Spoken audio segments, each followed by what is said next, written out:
Welcome back to the Holdsworth Homestead. It's January 2nd, 2023, and things are looking a little brown. I wanted to do a follow-up after the frost protection video. Right around Christmas Eve, Christmas Day, we had temperatures around the freezing point. It did get down to 32 degrees according to my thermometer. May have actually dipped below that because the thermometer that I have is pretty close to the house. My phone said that it got to around 30 degrees, maybe lower, so not 100% sure. But I want to go back through and kind of take a follow-up video and show what the frost damage impacts were. Some of the things that did really well were strawberry guava. This remained totally untouched. Zero impact to the strawberry guava. Loquats are another one that were really cold hardy. Suriname cherry was another one that did really well. You can see the top of my big mango up there has now turned orange brown. Immediately after the frost, I didn't see any effects. It actually stayed nice and lush green for a good 4 or 5 days, and then after about 5 days or so, finally I could see the brown on it. So you can see all the tips there. After about 5+ days, started to see the effects. So some things like my bananas, the first day when it hit 34, they immediately after about 4 or 5 hours started to turn brown. So all of my bananas, you know, that was the first thing where I could see all the frost impacts. So we'll take a look around. You can see a lot of brown in the front here. My pineapples remain largely untouched. If it gets really cold into the 20s, those will start to turn brown. Here's a good size Suriname cherry that remained pretty well untouched. Peach trees in Florida, those are one of the things that they actually require cold to bloom and do well. So maybe we'll get some peaches this year if I can keep the squirrels off of them. The brown in the back here is my cattauk. You can actually see some of the remaining berries on those. Kind of has a pea flavor to it. These usually come about February or March.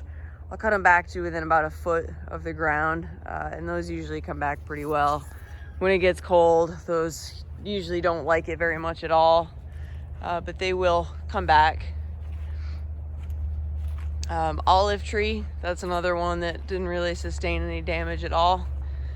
My Cecropia in here, that was one that got protected with both frost cloth and a light.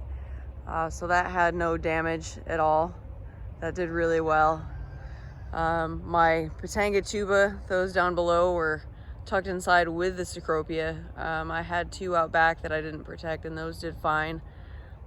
I had the one peanut butter fruit tree that was protected by a trash can, and that actually got some damage even though it was protected.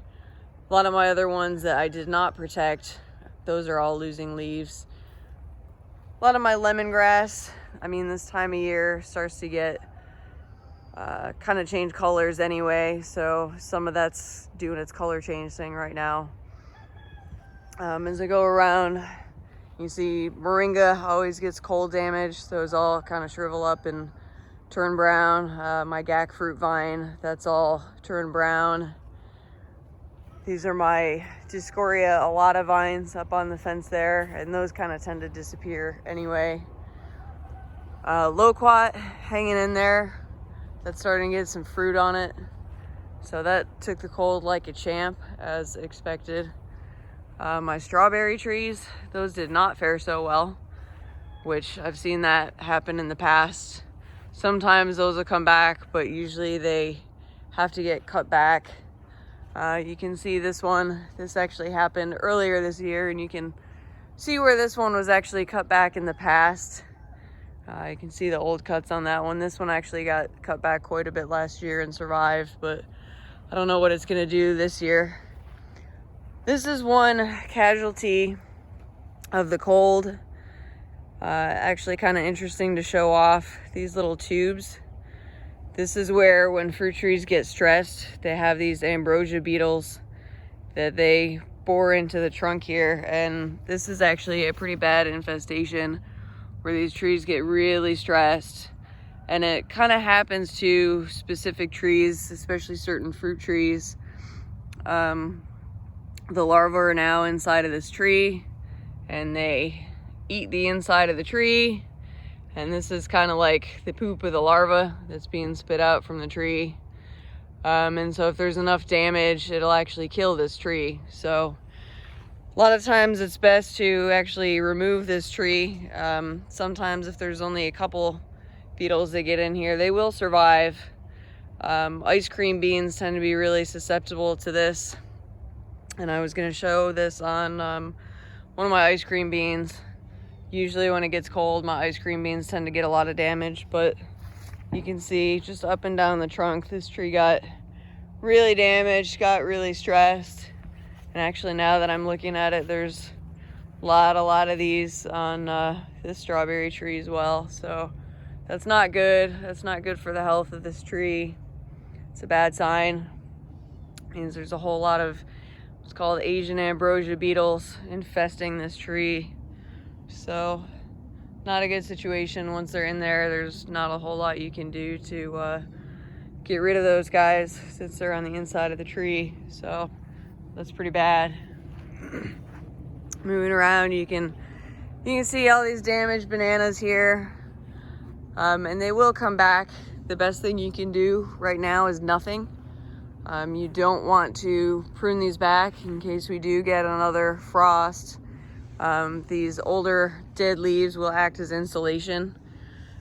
The bananas will put out new growth, and so you just want to leave these guys alone until March. Just let them be, let them do their thing in case we get another cold spell.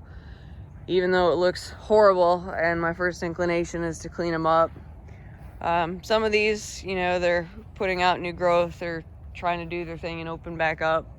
Another damaged mango here.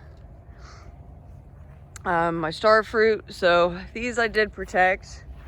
And one of the things you want to be careful of is to not let your frost cloth touch the leaves, because if it does, this is what happens. And unfortunately, I was well aware that sometimes my frost cloth does end up touching the leaves just on some of these plants that are so large that it's almost impossible to avoid that. But you can see these are all areas where that cloth did touch the leaves. And so it can cause damage to the leaves that it does touch. So this is unfortunately the effects of that, where you can see where the cloth did touch the leaves. And so it impacts those leaves just because that's where it sits.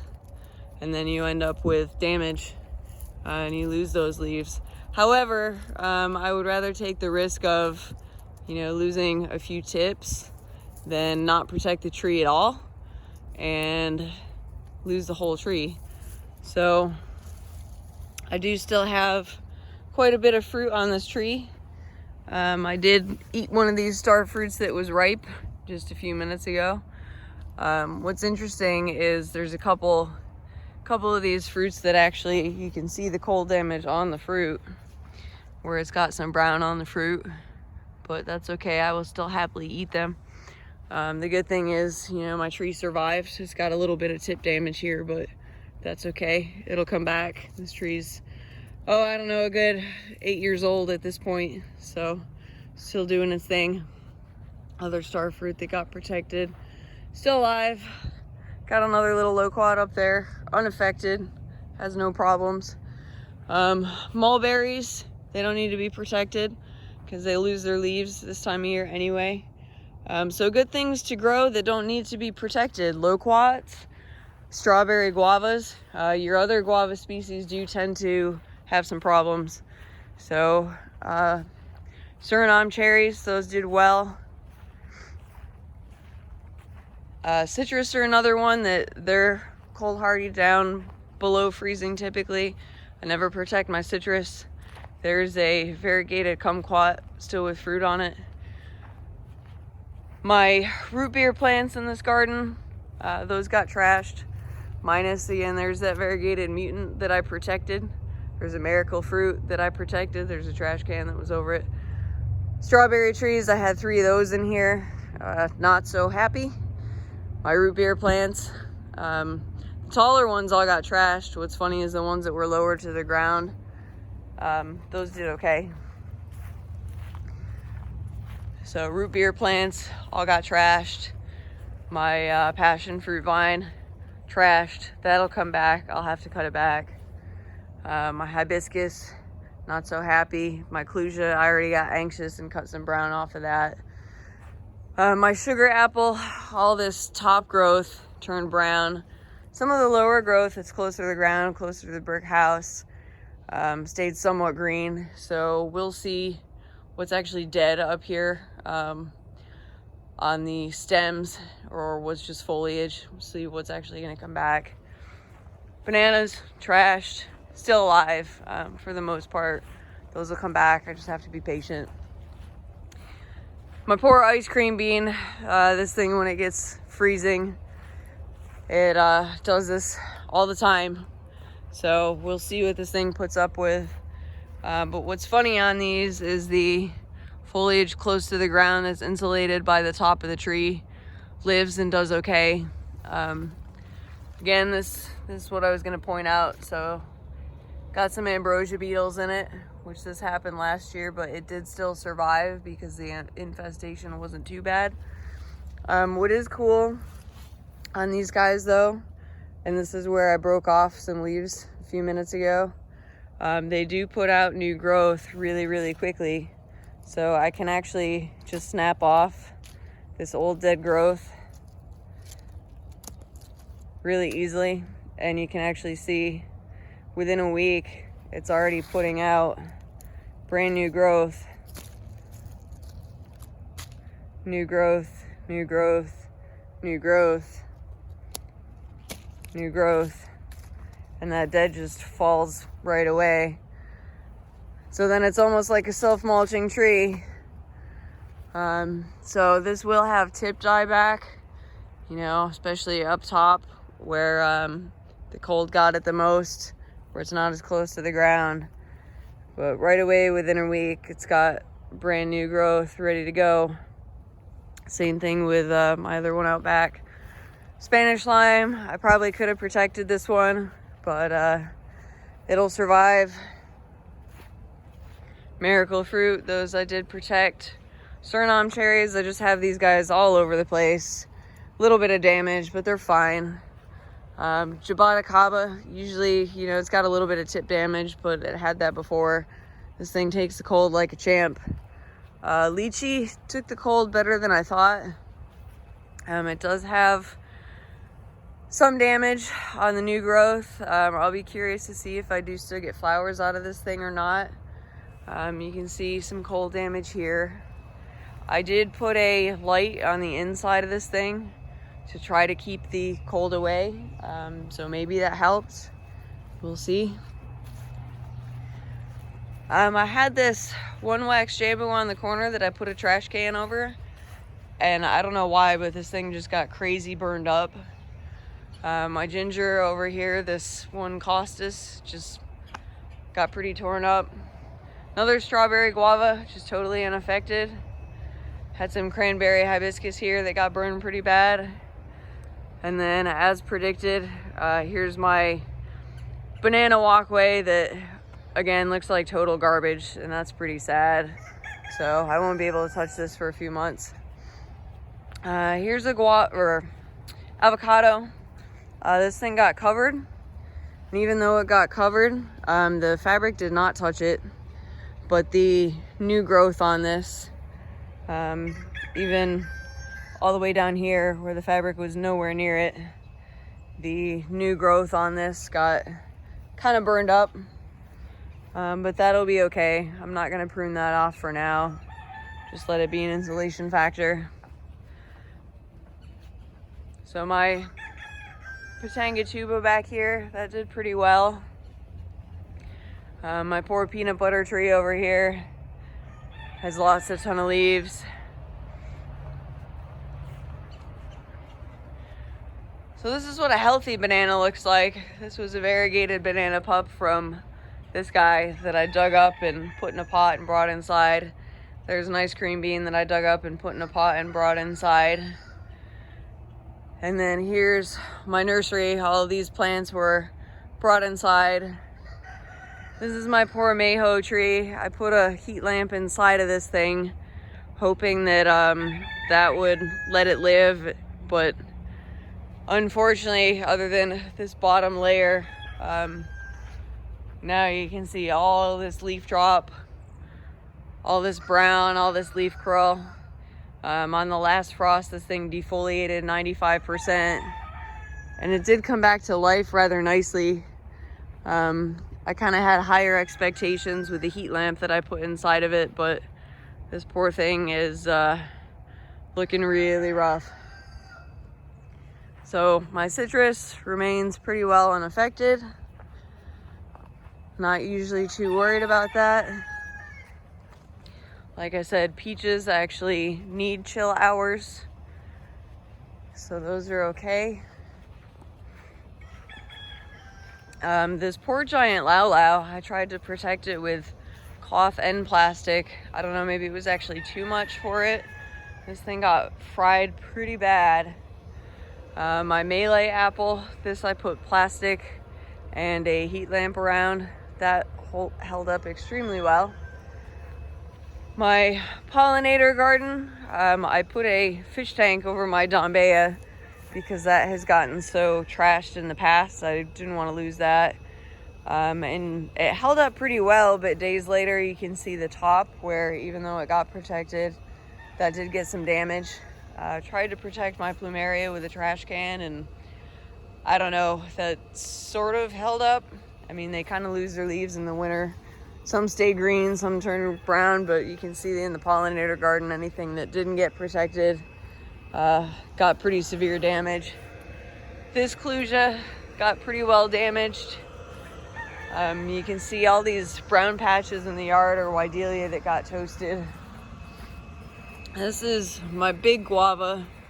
The strawberry guavas hold up well, but this one always gets damaged. Forget what variety that one is, but it makes big baseball size, softball size guavas. Mulberries, again, you don't have to worry about. Out here in my tropical fruit tree orchard, it's kind of hit or miss. Some things did okay, some definitely didn't. This white wax jambu that was, even though it was covered, still sustained a lot of damage, which was odd. My green mangosteen, this was covered by a plastic fish tank, seemed pretty okay, but a week later, now I'm seeing some damage on it. This ice cream bean, again, just way too big to cover. The understory, you know, didn't sustain as much damage, but you know, it's got tipped dieback on it for sure. But again, I was going through this one the other day and I pulled off some of the dead, and you can see even after a week, it's got brand new growth on it. So I'm gonna have to prune the very tips on this thing that are dead. But these where they'll just kind of fall right off, you know, some of this will have new growth on it right away, like right here, right here, right here, and then some of this just isn't going to come back. Same deal with my big wax jambu, just too big to cover. This one defoliated like 95% last year, had some Asian ambrosia beetles, but it did survive and it came back really well. So we'll see what it does this year. Still has some green to it. My Australian lily pilly, this thing has no problems with cold. This jamun, it's got some tip burn on the tops, but otherwise this thing really had no problem with the cold. My mangoes got covered. I already pulled some leaves off of this one the other day, and even though the cloth didn't touch this one still got burned. It's hit or miss on these guys. You know, the cloth didn't touch that one either, and that got burned.